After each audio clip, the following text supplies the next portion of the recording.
De la philo, de la tech, c'est Philotech. Alors Emmanuel, dans une de tes dernières chroniques, tu nous as dit quelque chose qu'il faut absolument creuser. Selon toi, il est faux d'affirmer que l'IA est apparue dans les années 50. Est-ce que tu peux nous expliquer ça ? Alors en effet, je pense que c'est une erreur très largement répandue dans l'écosystème tech qui considère que l'IA est apparue dans les années 50 alors que son origine, elle est bien plus ancienne. En général, cette affirmation, elle repose sur le fait qu'Alan Turing a publié son célèbre article Computing Machinery and Intelligence, dans lequel il posait la question « Les machines peuvent-elles penser ?», en 1950. Pour les plus affûtés, l'IA serait plus précisément née à l'occasion du séminaire de Dartmouth en 1956, pour lequel John McCarthy a inventé ce terme. De fait, on suppose, voire on affirme, que l'IA est apparue à cette époque, alors que c'est l'expression qui apparaît, mais pas l'objet lui-même. On peut donc se demander si l'objet IA, pour peu qu'il existe, n'existait pas déjà avant qu'on le nomme. D'où deux questions. 1. Faut-il qu'un objet soit nommé pour exister ? Et 2. Au-delà, nommer suffit-il à faire exister un objet ? Ouh là là là là là, ça ressemble à un devoir de philosophie. Voilà, faut-il un objet soit nommé pour exister ? Vous avez 4 heures, merci. Est-ce que tu veux dire que si le terme IA n'avait pas été inventé, l'IA n'existerait pas ?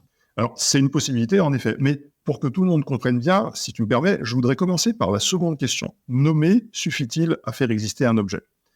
En 1956, le philosophe analytique anglais John Austin a publié un ouvrage intitulé « Qu'en dire, c'est faire », dans lequel il explique que le langage a une fonction performative, c'est-à-dire qu'il a la possibilité d'accomplir la chose verbalisée, de lui donner vie, et par suite d'influer sur les comportements de celles et ceux qui reçoivent ce langage.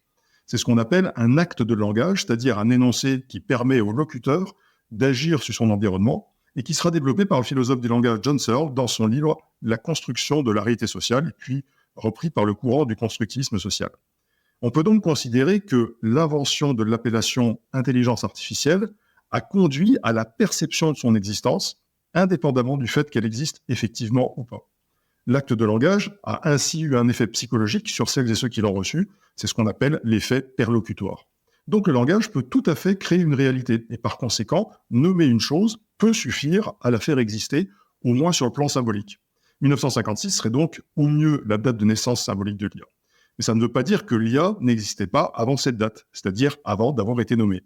Donc du coup, on revient à la première question. Est-ce que tu peux nous répondre à la première question ? Alors tout à fait, mais moi ce que je te propose, c'est qu'on garde cette question, qui est à mon sens la plus importante des deux, pour la prochaine chronique. Histoire que d'ici là, nos auditeurs assimilent les éléments qu'on vient de leur soumettre et qu'ils exercent leur esprit critique sur ce qui vient d'être dit.